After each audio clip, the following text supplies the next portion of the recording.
জয় রাধে রাধে বন্ধুরা। বন্ধুরা সকলে নিশ্চয়ই সুস্থ আছো, ভালো আছো, ভগবানের কৃপায় আমরাও ভালো আছি। ভালো থাকার জন্য আবারও চলে এলাম নতুন একটি টিপস নিয়ে, নতুন একটি ভিডিওর মাধ্যমে কিছু অজানা তথ্য সেটা জানানোর জন্য। আজকের বিষয়বস্তু হলো চাল কুমড়ো, একটি সবজি। আমরা আজকে এই বিষয় মনে করব, কারণ এই সবজি আমরা খুব সহজেই পেয়ে থাকি এবং খুব সহজেই এটা আমরা খেয়েও থাকি। খুব সাধারণ একটি সবজি, কিন্তু আমাদের এই সবজি কাটার ক্ষেত্রে কিছু পাপ লেগে যায়। কিছু এমন এমন দিন আছে যে দিনে এই সবজিটি আমরা খেলে আমাদের পাপ হয়ে যায়। তাই চাল কুমড়ো কবে খেতে পারবেন, কবে খেতে পারবেন না, কি মাসে একদম খেতে নেই, এবং কখন খেলে আপনাদের শারীরিক দিক থেকে ক্ষতি হবে এবং ভগবানের কাছেও আপনারা একরকম অসন্তুষ্টর জায়গা তৈরি করে ফেলবেন। আর চাল কুমড়ো কাটার ক্ষেত্রে এমন ভাবে কাটবেন না যাতে আপনাদের পাপ লেগে যায়। তাই এই সামান্য একটি সবজি, সেটি কাটতে গেলেও আমাদের পাপ হয়ে যায়। হ্যাঁ বন্ধুরা, আমরা অনেক সময় না জেনেই নানান ভাবে সবজি কাটতে শুরু করি, তাই তার মধ্যেও বিধি নিষেধ থাকে। কিছু আমরা জানি, কিছু জানি না, না জেনেই করে ফেলি। তাই এই ধরনের কাজ করলে কি হয়, আমাদের পারিবারিক গৃহস্থর দিক থেকে অমঙ্গল হয় এবং যিনি কাটেন তার দিক থেকেও অমঙ্গল হয়। তাই যারা এই ধরনের কাজ করেন তারা অবশ্যই এই ভিডিওটি দেখবেন, কাজে লাগবে। এবং আমরা যে ধরনের কাজ করি তার মধ্যেই আমাদের বলে অনেক সময় পাপ হয়ে যায় অজান্তেই। তাই যেটি জেনেছি আমি সেটি আপনাদের সঙ্গে শেয়ার করছি, এবং ভিডিওটির মাধ্যমে সেটি আপনারা খুব ভালোভাবে জানতে পারবেন। তাহলে বন্ধুরা, প্রথমেই বলি, এই যে আমার হাতে রয়েছে চাল কুমড়ো। এখন এই মাসে অর্থাৎ আষাঢ় মাসে প্রচুর পরিমাণে চাল কুমড়ো আপনারা দেখতে পারবেন। বিভিন্ন জায়গায় চাল কুমড়ো হয় এবং গাছে ডালে যেখানে দেখবেন সেখানে চাল কুমড়ো এখন খুব পরিমাণে পাওয়া যায়। তাই চাল কুমড়ো আমরা খুব সহজেই পাই এবং খুব সহজভাবে রান্নাও করা যায়। তাই আমাদের সবার কাছে প্রিয় এবং খেতেও খুব ভালো, স্বাস্থ্যের দিক থেকেও ভালো। কিন্তু কিভাবে, কবে খাওয়া উচিত নয় সেটাই আপনাদের সঙ্গে বলবো। চাল কুমড়ো বিশেষত যখন আমাদের দুর্গাপূজা হয়, দুর্গাপূজার সন্ধি পূজার সময় আমরা দেখেছি বিভিন্ন রকম সবজি বলি দেওয়া হয়, তার মধ্যে চাল কুমড়োও থাকে। এবং এই চাল কুমড়ো যখন বলি দেওয়া হয়ে যায়, তখন তারপরে আপনারা যে কোজাগরী লক্ষ্মী পুজো হয়, সেই কোজাগরী লক্ষ্মী পুজোর মধ্যে আপনারা চাল কুমড়ো একদম খাবেন না।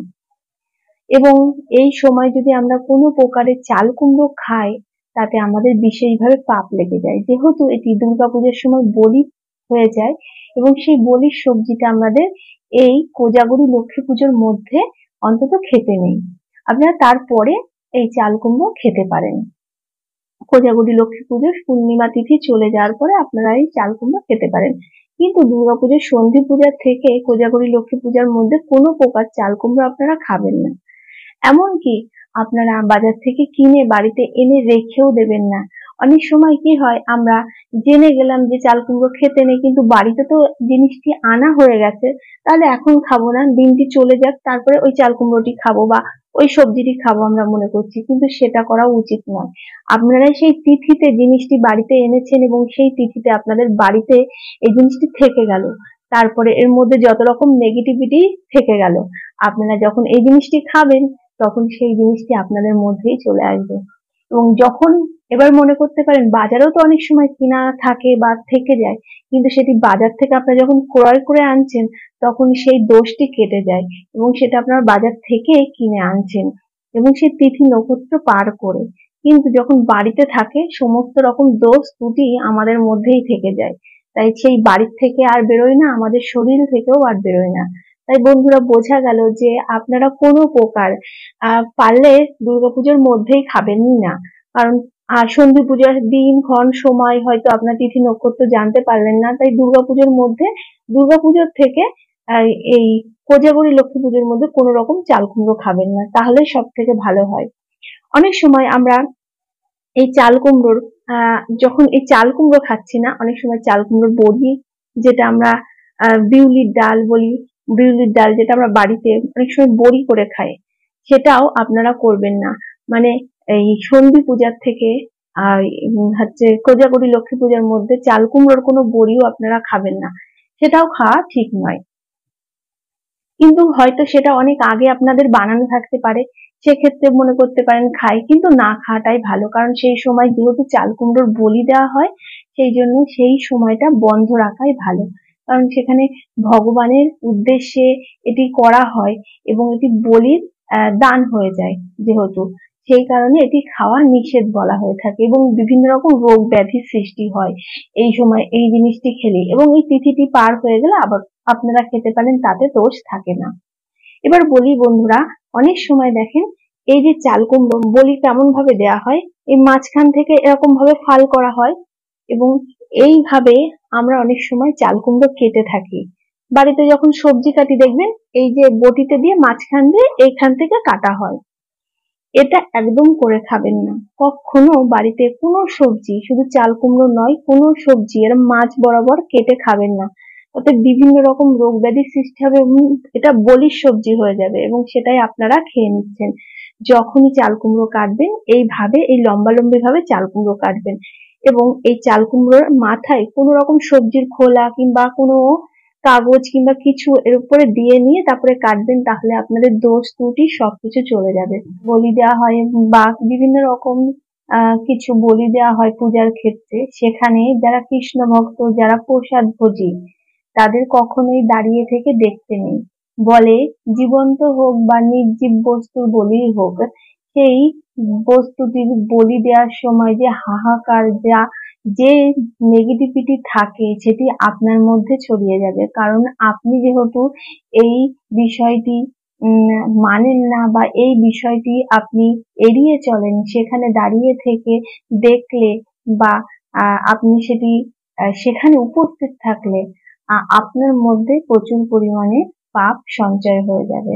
তাই কখনোই যেখানে এই ধরনের ঘটনা ঘটে সেখানে আপনি উপস্থিত থাকবেন না, আপনি সেই জায়গা থেকে এড়িয়ে চলবেন। বলা হয়ে থাকে যারা কৃষ্ণ ভক্ত, যারা নিরামিষাশী, যারা প্রসাদ ভোজী, তাদের এই সমস্ত স্থানে উপস্থিত থাকতে নেই। তাই তারা অবশ্যই এই জিনিসটি মাথায় রাখবেন এবং মেনে চলবেন, তাতে আপনারই ভালো হবে এবং ভগবান শ্রীকৃষ্ণের আশীর্বাদ পাবেন। যেমনটি বললাম আর কি, চাল কুমড়ো কখনোই এমন ভাবে কাটবেন না, কখনোই এই আর করে চাল কুমড়ো কাটবেন না, যেমনটাকে বলি দেওয়া হয় আর কি। এইভাবে চাল কুমড়ো খাওয়া মানে, কেটে খাওয়া মানে এই বলির সবজি নিজেদের খাওয়া, আর এবং সেটি খাওয়ার পরে আমাদের শরীরে কোনো রকম ভালো কিছু হবে না, বরঞ্চ শারীরিক দিক থেকে আমাদের বিভিন্ন রকম রোগ ব্যাধির সৃষ্টি হবে, ঘরে বাড়িতে নেগেটিভিটি ছড়িয়ে যাবে। দীর্ঘদিন ধরে যখন বটিতে আপনারা এইভাবে চাল কুমড়ো কাটবেন, তাতে দেখবেন আপনাদের হাত থেকেই অশুভ কিছু ঘটছে এবং আপনারা অজান্তেই এই অশুভ কাজ করে ফেলছেন। তাই যারা জানতে পারলেন অবশ্যই আপনারা একটু পরিবর্তন করবেন কাটার ক্ষেত্রে চাল কুমড়ো, এবং চাল কুমড়ো কাটতে গেলে অবশ্যই চাল কুমড়োর মাথার দিকে একটা কোনো অন্য সবজির খোসা কিংবা অন্য কিছু একটা রেখে দিয়ে তাই কাটবেন, তাতে বিভিন্ন রকম দোষ ত্রুটি কেটে যায় এবং আমাদের বাস্তু দোষ কেটে যায়, আমাদের হাতের কোনো দোষ থাকলে সেই দোষটিও কেটে যায়। তাই আমরা যারা খাচ্ছি, যারা আমরা কাটছি, তাদের নিজেদের যে দোষ ত্রুটি থাকে সেগুলি এই এই চাল কুমড়ো কাটার সময় কোনো দোষ লাগে না। তাই বন্ধুরা, আমরা অনেকেই অজান্তেই ভুলগুলি করি, তাই এই ভুলগুলি আর করবেন না জানা হয়ে গেলে। এবং চাল কুমড়োর সাথে কখনোই চাল কুমড়োর শাক যেটা আমরা বলি, সেই শাক খাবেন না, কারণ এই মায়ের ছায়ে বলে এই শাক কখনো খেতে নেই। অর্থাৎ চাল কুমড়ো এবং চাল কুমড়োর গাছের গাছের ফল যেহেতু চাল কুমড়ো, তাই এই দুটিকে একসাথে কখনো খাওয়া উচিত না। যারা মা, তাদের তো কখনোই খাওয়া উচিত না, বলে এতে সন্তানদেরও অকল্যাণ হয়, মায়েরও অকল্যাণ হয় এবং উভয়ের অকল্যাণ মানে সংসারের অকল্যাণ। তাই সন্তানদের ভালো রাখতে, নিজেদের ভালো রাখতে কখনোই এই কার্যটি করবেন না। এরপরে বন্ধুরা বলি, আমরা এই চাল কুমড়ো একাদশীর দিনও খেতে পারবো না। বিশেষত আমরা সবাই জানি যে চাল কুমড়ো আমরা একটি সবজি, যে সবজিতে কোনো দোষ ত্রুটি নেই, কিন্তু তাহলে আমরা একাদশীর দিন বিভিন্ন রকম সবজি খাই, কিন্তু চাল কুমড়ো খেতে নেই। চাল কুমড়ো খাওয়ার বিধি নিষেধ আছে। আমরা একাদশীর দিন কিছু কিছু সবজি আছে যেগুলি খেতে পারি, কিন্তু তার মধ্যে চাল কুমড়ো খাই না, কারণ এই চাল কুমড়ো বলির একটি সবজি, সেই কারণে। তাই চাল কুমড়ো আমরা একাদশীর আগের দিন দশমীর দিনও খেতে পারি না, এবং একাদশীর পরের দিন দ্বাদশী পারণ যেদিন সেদিনও খাওয়া উচিত নয় বলা হয়ে থাকে। আর বন্ধুরা, এরপরে চাল কুমড়া আরেকটি মাস আছে যে মাসে খাওয়া একদম উচিত নয়, সেটি হলো কার্তিক মাস। চাল কুমড়ো কার্তিক মাসে একদম খাওয়া উচিত নয়, কারণ চাল কুমড়ো কার্তিক মাসেও এই নিয়মটি আছে। যারা কৃষ্ণ ভক্ত, যারা নিয়ম সেবার মাস পালন করেন, তারা কখনো এই সবজিটি খান না। এবং যারা নিরামিষী নন, যারা আমিষাশী, তারাও মনে করেন যে যে সবজিগুলি খাওয়া ঠিক নয়, স্বাস্থ্যের পক্ষে ক্ষতিকর, তাহলে সেগুলি তারাও খাবেন না। তাই তারাও কিছু কিছু সবজি, এই সবজিগুলি বাদ রাখেন তাদের খাদ্য তালিকা থেকে। তাই আপনারা পারলে আপনারাও চেষ্টা করবেন যে চাল কুমড়ো এই বিশেষ বিশেষ দিনগুলিতে না খেয়ে এড়িয়ে চলা। কারণ আমরা সবাই চাই আমাদের শরীর যাতে সুস্থ থাকুক, এবং আমাদের পরিবার যাতে সবাই ভালো থাকে, এবং আমাদের কোনো পারিবারিক দিক থেকে কোনো নেগেটিভিটি না ছড়িয়ে আসে, এবং না ভগবানের কাছ থেকে আমরা পাপ তৈরি করে নিই। তাই ভগবানের কাছ থেকে আমরা সদা আশীর্বাদ পাওয়ার জন্যই ভগবানকে পূজা করি আমরা। ধ্যান জ্ঞান সবসময় আমাদের ভগবানের প্রতি ভালোবাসা, শ্রদ্ধা এবং ভক্তি থাকে। তাই সেখানে আমরা জেনে বুঝে কিংবা না বুঝে কিছু ভুল কর্ম করে ফেলি। তাই যেটা জানার ছিল সেটা আপনাদেরকে বললাম, খুব সহজভাবেই বললাম। আপনারা যদি সহজভাবে মেনে নেন তাহলে করবেন, আর যদি আপনাদের মনে হয় না ভুল কথা, তাহলে অবশ্যই না মানতেই পারেন। এবং অবশ্যই কমেন্ট করে বলবেন কারা কারা এই বিষয়টি আপনারা জানেন আর কারা জানেন না। বন্ধুরা, আজকের ভিডিওটি এই পর্যন্তই। অবশ্যই আপনাদের কাজে লাগবে। আবার নতুন কোনো বিষয় জানলে আপনাদের সঙ্গে শেয়ার করব, নতুন কোনো বিষয় তুলে ধরবো। আপনারা ভালো থাকবেন, সুস্থ থাকবেন এবং খুব আনন্দে থাকবেন। এখনকার মতন তাহলে টাটা, রাধে রাধে।